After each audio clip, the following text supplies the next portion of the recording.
much, and hello everyone. My name is Nigel, and as mentioned, I'm the APAC Director for Systems Engineering at Delinea. So some of you may know, Delinea is actually a result of a merger between two market leaders in the PAM or Privileged Access Management space, namely Thycotic and Centrify, right? And what I want to do today is really talk to you guys about Privileged Access Management, and more importantly, modern day PAM systems, right? And how modern day PAM systems help organizations such as yourself adhere to the principles of zero trust, right? And I'm going to be delving a little bit into the two sides of what we call the PAM coin, right? And I'll go in a little bit into both of those in a bit. Now, I'd like to start off my presentation by asking a question, right? And the question is this. I think all of us in the IT security industry realize that there are very finite budgets that we have to work within to deploy security controls, right? So what makes PAM so important, right? Why should organizations spend their very precious budgets in deploying PAM? Now, to answer that question, I'm going to start off with a few statistics, all right? And if you can see from the beginning of this slide, or the title of the slide, we're saying that today's security is not secure. That's quite provocative, all right? And the reason we're saying this is because last year, analysts or industry reports have estimated about 145 billion US dollars being spent on IT security. Yet, 2/3 of organizations are still being breached. What's worse is that of these organizations that have been breached, they've been breached an average of 5 times in a 12-month period. So obviously something has to change, all right? What we're doing right now has to be improved. Now, the hackers, the bad guys in this sense, they're not just sitting on their hands, right? They're actually researching new ways, new methods of exploiting vulnerabilities and new ways of actually attacking organizations, right? And I think nowadays, you know, everybody must have heard that attackers are approaching these breaches as projects, right? And so they have highly specialized teams that take part or execute each stage in a breach. Now, what is very, very common that we're seeing in all these attack chains is that the exploit of identities is the common factor, right? That attackers will always use in a breach, all right? The reason for this is I think, you know, all of us in today's world have moved away from a monolithic castle and moat type architecture, right? Cloud adoption is certainly driving this trend. And as organizations move workloads into the cloud, perhaps even using software as a service type services, right? This is deperimeterizing security, right? And so now more of data and the crown jewels actually sit outside the network. Another big thing that is also driving this, and I think all of us in this room have experienced it, is with the pandemic, is a lot of organizations have had to move towards a remote working situation, all right? And what that means is that now users, your own internal users, will have to log into corporate systems, right, from external networks. Now, if I were a hacker, right, why would I bother trying to find a vulnerability in your firewall perimeter, in your intrusion prevention systems, things like that? All I would need to do is just grab a hold of these credentials if I could, and then log in, right, impersonating the user. And once I'm on a system, I'll look for then privileged credentials, right, and use that to laterally move across the network and ultimately exfiltrate the data, all right? So hackers are changing their motives, or the way that they're approaching these attacks. And it's backed up by research as well, right? So at Delinea, we actually did a survey, had about 1,000 respondents, and about 74% of the respondents admitted that they have been breached, and it was a result of a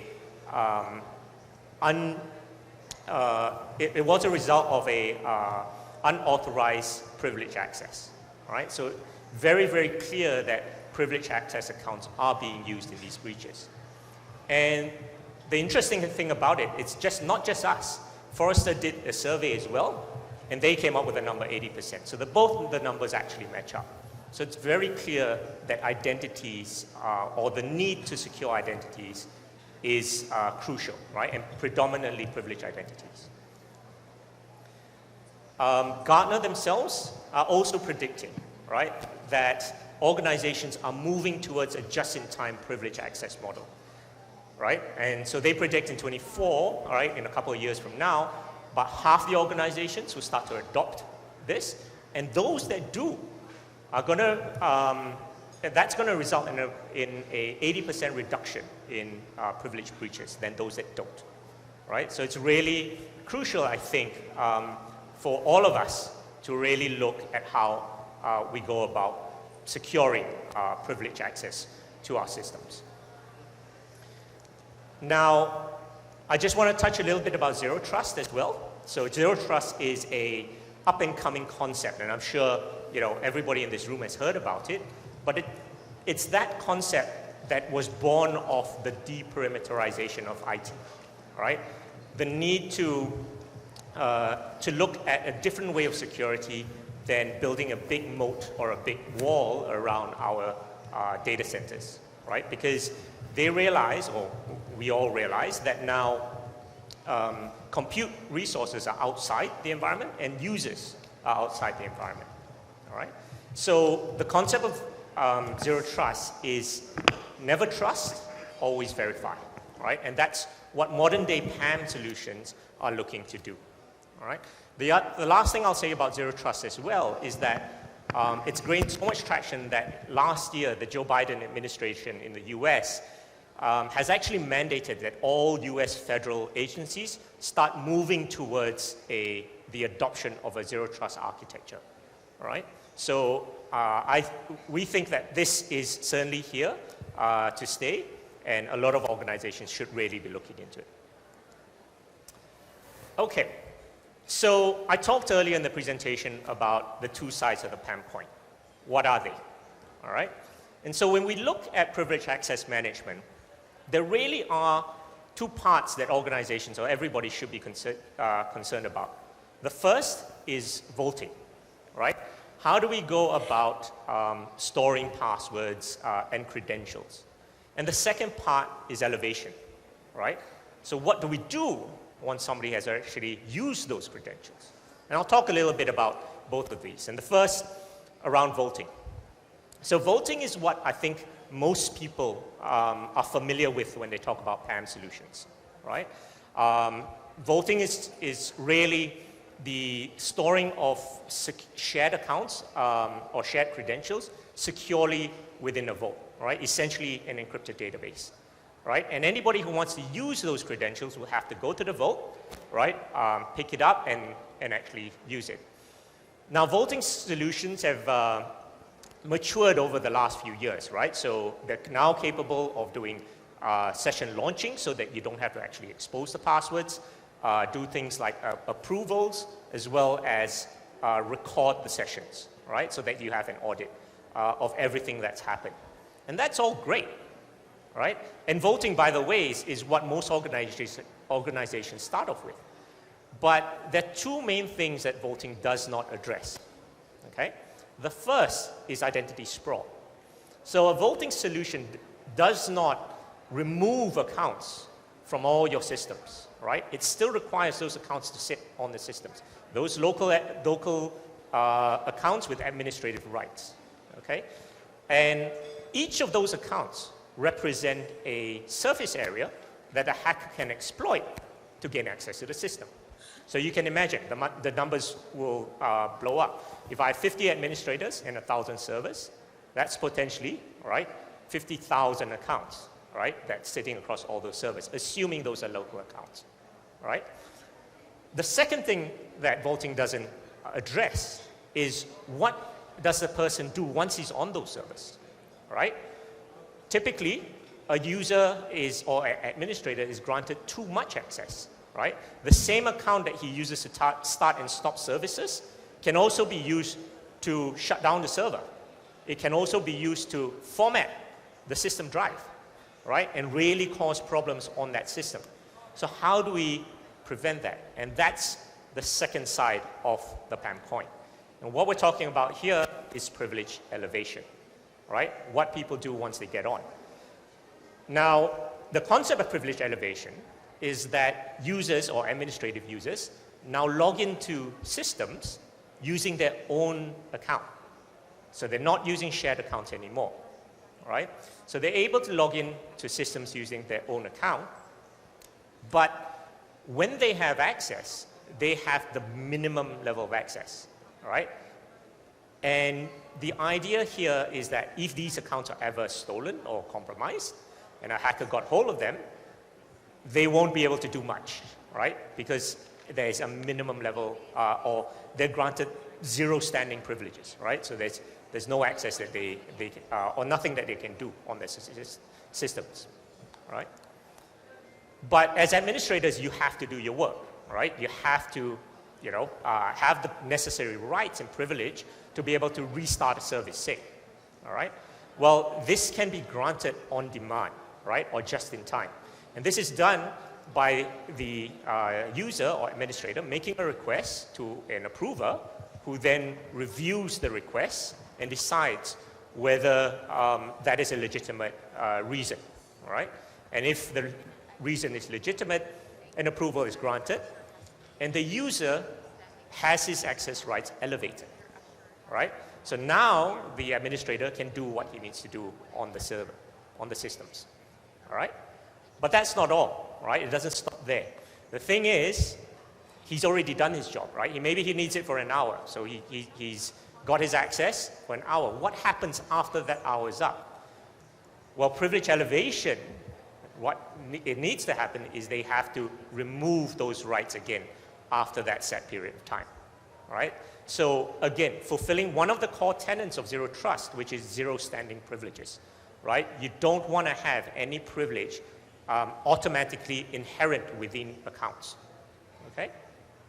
So I hope this sort of gives you a quick overview or an understanding of what the two moving parts of a modern day PAM system looks like, right? And this is, if you take a look at Gartner, they talk about the same thing as well, right?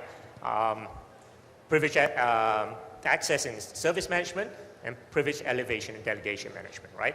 Very long acronyms, I know, but essentially they're talking about vaulting and privilege elevation. Okay? So these are the two sides of the PAM coin. Moving on. Modern day IT, as I mentioned before, has also evolved, right? So if you can see on the green side, on the left-hand side of the presentation, legacy IT was typically around a data center. So you really were worried about databases, obviously your compute nodes, and maybe networking devices, all right? The amount of things that have grown up, or that IT administrators or IT security administrators now have to take care of in the modern world has exploded beyond that, all right? So now, with cloud adoption, right, your organizations moving workloads to the cloud like Google, Amazon, Azure, they now have various different cloud providers to worry about, all right? Big data systems like Hadoop, right? So access to these systems also have to be managed. The new concept within software development, right, which is DevOps, that provides organizations with a more agile way of software development, that also has to be looked at, because the amount of DevOps, by the way, also uses privileged access to be able to run scripts and automate a lot of the programs. And in order to do that, right, how do we manage those privileged accounts, right? So those are the things that have to be looked at with regards to DevOps. And obviously, when we're talking about containers and microservices, there's this new concept of what we call ephemeral IDs, which are very short-lived IDs. Those still have to be managed, right? And modern-day PAM systems have to contend with that. Okay. So obviously, you can see the type of systems or type of credentials expand beyond just human credentials. We're now looking at machine and service and API type credentials. The accountability moves beyond just a shared account, but now you want to be able to identify the users who actually used it.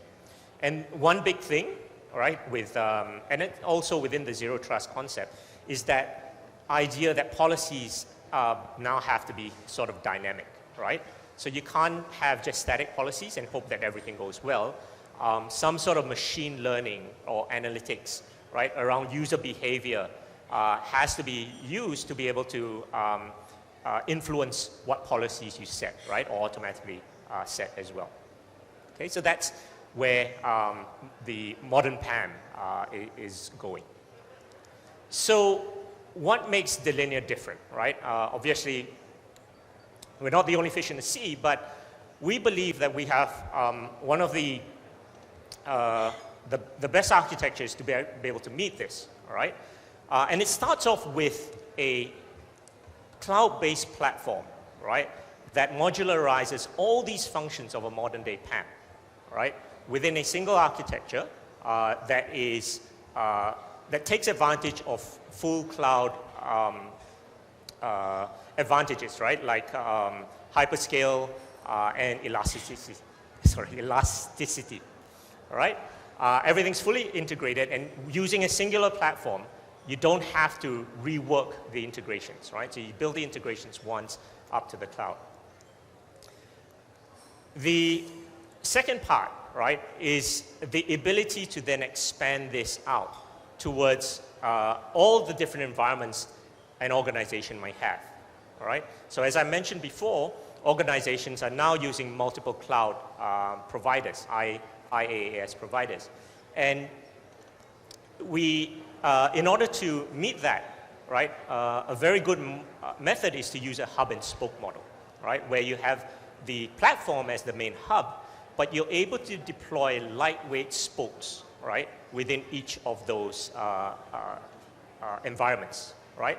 And what's important is that you can deploy these spokes without having to set up very expensive virtual private connections, VPCs, right, between cloud and your on-prem environment. You don't want to do that, right, because that's going to add cost and complexity. So with that model, you can very quickly deploy multiple environments, be they, as I mentioned, all your different cloud providers, be they remote environments, right, or even linking up your cloud environments with on-prem, right, and having that ability to actually federate stuff you put in your AWS, for example, with your on-prem AD, right, and be able to federate the users across without having to build those VPCs. So that's really, really powerful. Okay? And finally, one of the key things is that client-based technology that we can put on the servers to be able to enforce the privilege elevation policies, the right privilege elevation policies, all right? And it has to be host-based because that's the way, that's the only way that the granular level of control can be applied to what a user does when he's on the server, all right? And doing that on the host as well allows the cases where, you know, a hacker may bypass the vault, right, and hit the server directly. We're able to actually control that, all right? So those are the three key things that we bring to the table. Okay? Now, I'm going to end up my slide soon. So just before I leave, I just wanted to give you an idea of how organizations start down this journey of PAM, right? And I use the word journey because it is a journey, right? No organization implements one PAM tool and says, I'm done, right? You realize that as you go down, there are different stages in maturity, and organizations, as they want to improve their security posture, would have to adopt some or all of this, right? Now, as I mentioned before, I think, across all the organizations we've worked for, obviously some would have their own requirements and would adopt to their requirements. But in general, most organizations start off with vaulting first, right? That ability to actually store the shared accounts, establish secure connections, record the sessions, that's what they'll typically start off with first, right? The next step up the chain is then to look at elevation, right? Now that my administrators have access to these servers, how can I control them, right? How can I stop them from running commands I don't want them to run, right? We've had cases where administrators have accidentally rebooted servers in the middle of production runs, right? And that has caused massive losses to a business because the services and the service goes down, right? So we want to be able to stop those type of things from happening as well, right? And then finally, at the top end, right, at the most mature, you're looking at doing things with analytics, right? Looking at behavioral analytics to inform policy decisions, right? Integrating it with third-party systems like ticketing systems, SIEM, right? And enforcing maybe multi-factor authentication everywhere, right? Not just at the login, but even at every perhaps critical command that's being run, okay? So with that, that's sort of an overview of the journey that organizations take, right? As I said, each organization is unique, right? But I think there are similarities among all of us, and I hope to leave you with this so that you can make an informed decision. With that, I am at the end of my slides. So if there's any questions, I'm happy to answer them. Hello, Director Nathan. Let's say I am an organization with a budget, and I can stagger my security solutions over a 3-year period. Because I have constraints, I cannot get all the solutions all at once. What would be the practical first security solution to get? In your experience, what's the first thing that you would recommend to customers that they get as soon as possible? Sure. Yep. Thanks, Nathan, and it's a wonderful question, and it's a very loaded question as well, right? So I guess it all depends on an organization and firstly the business that you're in, right? So if data and maybe customer records, for example, are really critical, so you got to identify where your crown jewels are, essentially, right? And what you're doing to protect your crown jewels, whether that be your customer information, whether that be your intellectual property, whether that be, whatever it may boil down to. And I think, as I mentioned, right, or as we said, there's so many solutions out there. Having some basic perimeter is obviously a requirement nowadays. To be able to look at how what's coming in and out of the network is important. But on the back of that, right, very, very closely on the back of that, you also have to look at your identities, right? Who is coming in, being able to verify users who are actually accessing these crown jewels. And then more importantly, what sort of privilege they have when they're on your systems, right? Because privilege is everything, all right? As I mentioned, the hackers, they exploit credentials. And so if they pick up a credential with too much privilege, they can do really bad things, all right? So I think, thank you for that question. The answer to that, hopefully, is, as I mentioned, right? Establish some basic parameters, and then start looking at identities, right? And privilege itself, right? So hopefully that answered the question. Thank you very much. Thank you very much, Mr. Nigel Tan. This is for you. We appreciate your time today.